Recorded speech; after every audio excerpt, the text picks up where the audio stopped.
அந்த 3n-5 3n-6 அப்படின்ட்டு vibrational decrease of freedom பற்றி டிஸ்கஸ் பண்ணியிருந்தோம். ஸோ அந்த வைப்ரேஷனல் டிகிரிஸ் ஆஃப் ஃப்ரீடமில் வரக்கூடிய நம்பர்ஸ் என்ன மாதிரியான வைப்ரேஷன்ஸ்லாம் மாலிகுல்ஸில் இருக்கும் அப்படின்றத we will discuss. So around vibrations அப்படின்னு வந்து பார்த்தீங்கன்னா ஸ்ட்ரெச்சிங்கு, பெண்டிங், ரெண்டு டைப் ஆஃப் வைப்ரேஷன் வந்து எந்த ஒரு மாலிகுல்லையும் we can expect.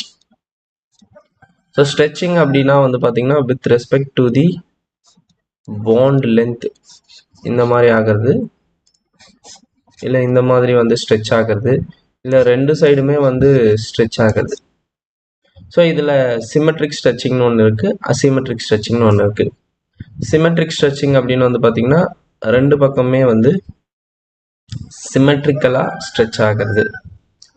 இதுவே அசிமெட்ரிக் ஸ்ட்ரெச்சிங் அப்படின்னு வந்து பார்த்தீங்கன்னா ஒரு பக்கம் இப்படி வர்றது, இன்னொரு பக்கம் இப்படி வர்றது, இல்லை ஒரு பக்கம் அப்படியே இருந்துட்டு இன்னொரு பக்கம் ஸ்ட்ரெச் ஆகி வருது. ஸோ இந்த மாதிரி வரக்கூடியது வந்து அசிமெட்ரிக் ஸ்ட்ரெச்சிங் அப்படின்னு சொல்லுவோம்.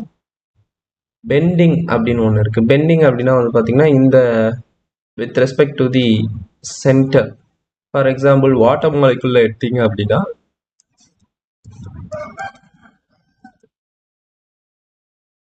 ஸோ இந்த வாட்டர் மாலிகுலை பொறுத்த வரைக்கும் ஸ்ட்ரெச்சிங் அப்படின்னும் போது இந்த ரெண்டு பாண்ட் வந்து மூவ் ஆகும்.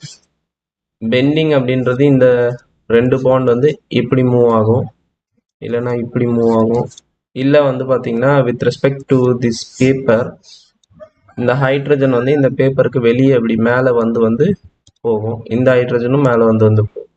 ஸோ இந்த மாதிரியான இதுவெல்லாம் பெண்டிங் அப்படின்னு சொல்லுவோம். இதில் வந்து இன்பிளேன் பெண்டிங் இருக்குது, அவுட் பிளேன் பெண்டிங் இருக்குது.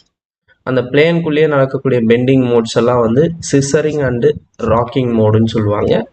அவுட்லைன் பெண்டிங்கில் வந்து வேகிங் அண்ட் ட்விஸ்டிங் மோட்ஸ் அப்படின்னு சொல்லுவாங்க. ஸோ இதுதான் வந்து பேசிக்கலாக நம்ம அந்த வைப்ரேஷனல் டிகிரிஸ் ஆஃப் ஃப்ரீடமில் வரக்கூடிய வைப்ரேஷன்ஸ் இந்த மாதிரிலாம் இருக்கிறதுக்கான வாய்ப்பு இருக்குது. அடுத்த ஆன்ஹார்மோனிக்